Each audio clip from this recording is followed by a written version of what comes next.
Hello, everyone on the planet and beyond. My name is Sade, the founder of Between Here and There, a Thrive based consulting business surrounding global hygiene and applications of information technology.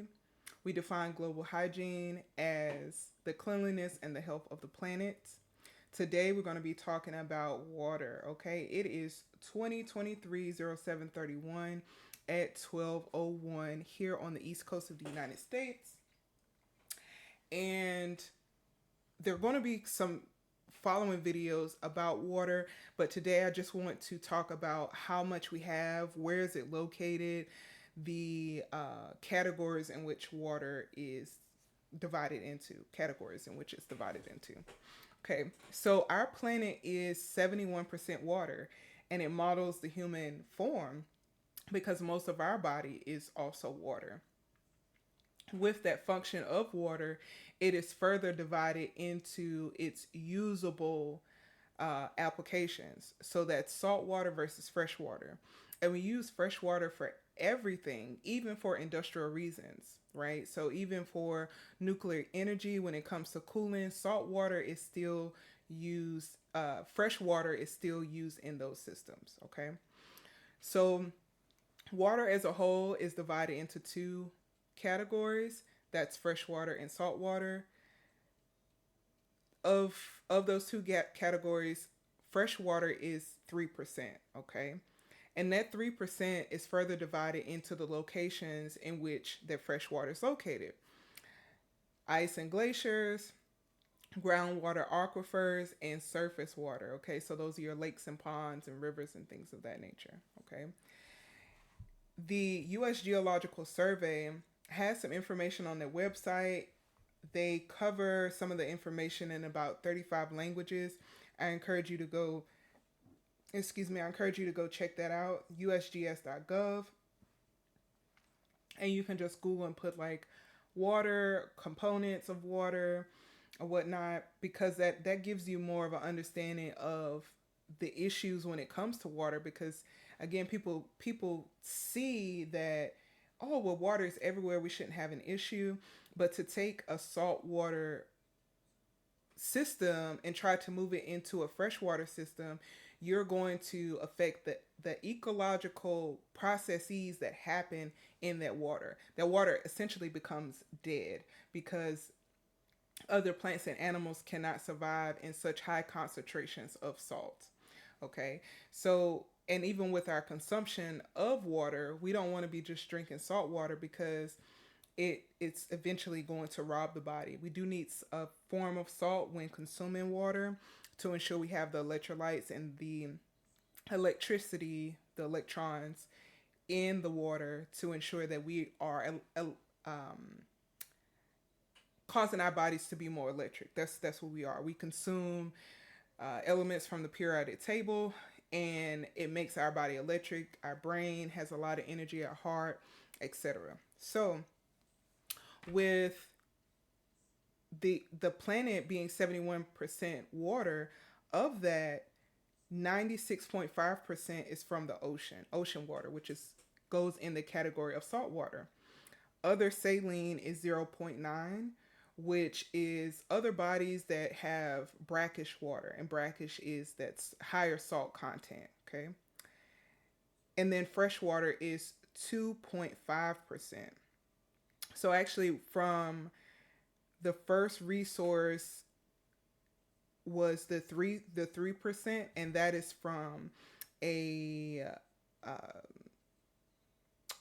what was that? It was a GIS resource, but from the U.S. Geological Survey, they take that number down even further to say 2.5.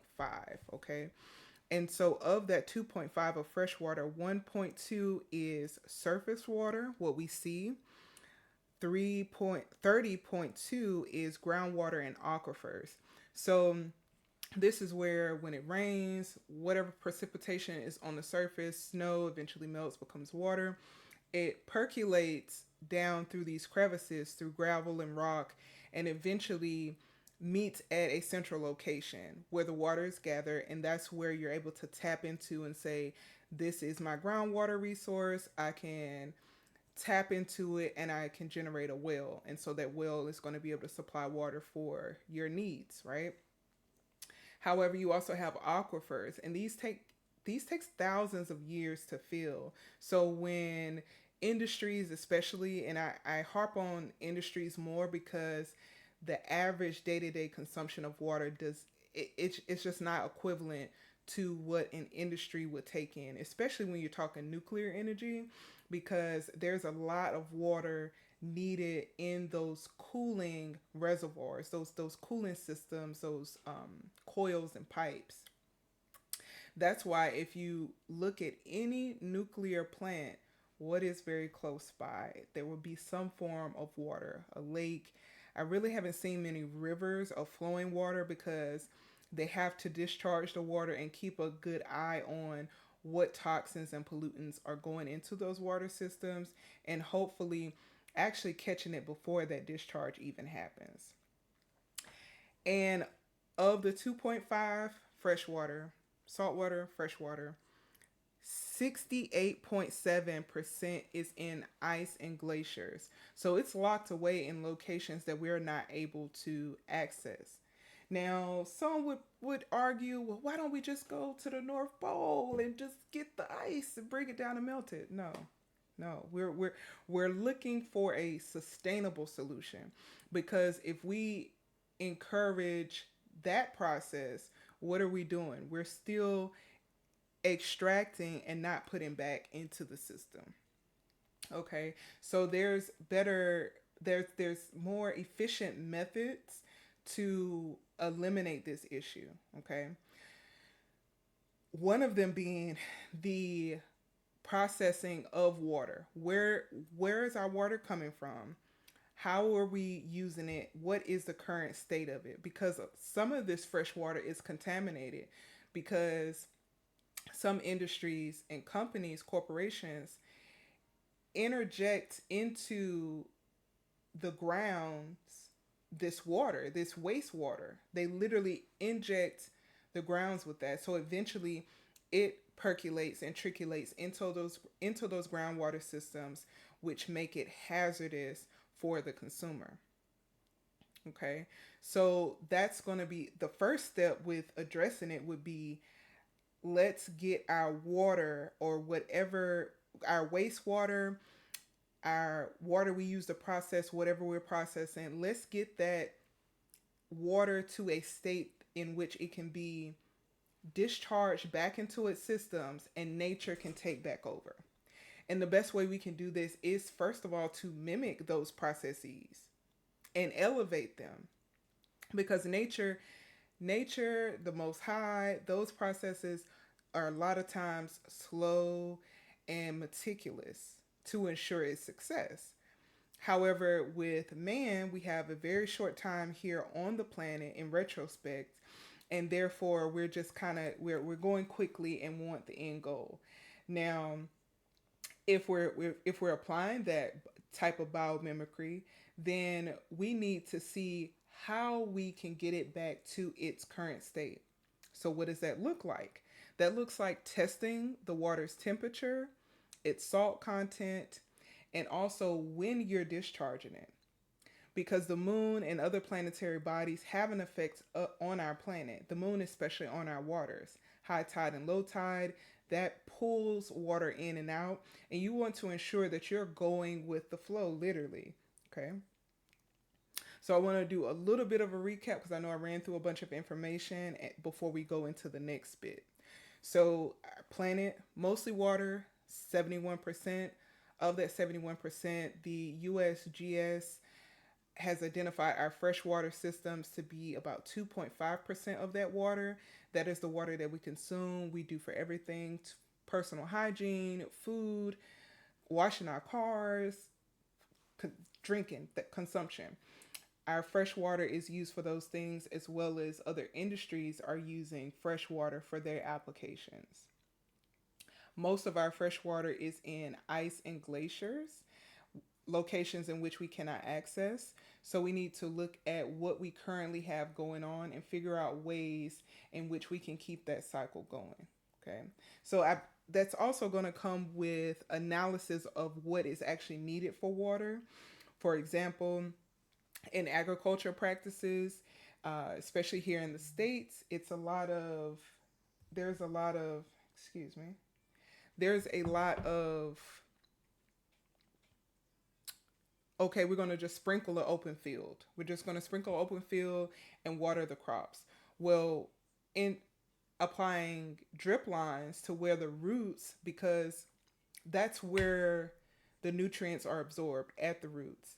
However, yes, plants like to get water on their leaves, get a refresher. However, the main consumption is at the root ball. And so having a drip line for a very low flow water, continuous water, is going to extend the life of the plant because it's not going to go through much of a drought season. It knows it has access to water. It can expand its roots out to gather that water, to be a usable source when it comes to its growth cycle, as well as minimizing how much water is being evaporated into the air. Because through the water cycle, evaporation occurs. Okay, that's how we get precipitation. Water on the surface, the temperature increases, evaporation happens where those water molecules are becoming into a gaseous state. So it rises in the atmosphere, it collects, clouds are created, and eventually that elevation, temperature, and weight is going to cause precipitation to come down. Okay, so and that precipitation comes down in different forms depending on where you are in on the planet, where those clouds are on the planet. Excuse me, now where we are. So with the water cycle, okay, so when it comes to our water being used, our water, there being wastewater, and how wastewater is affecting us, we have to think about our water cycle because water molecules encapsulate our air particles.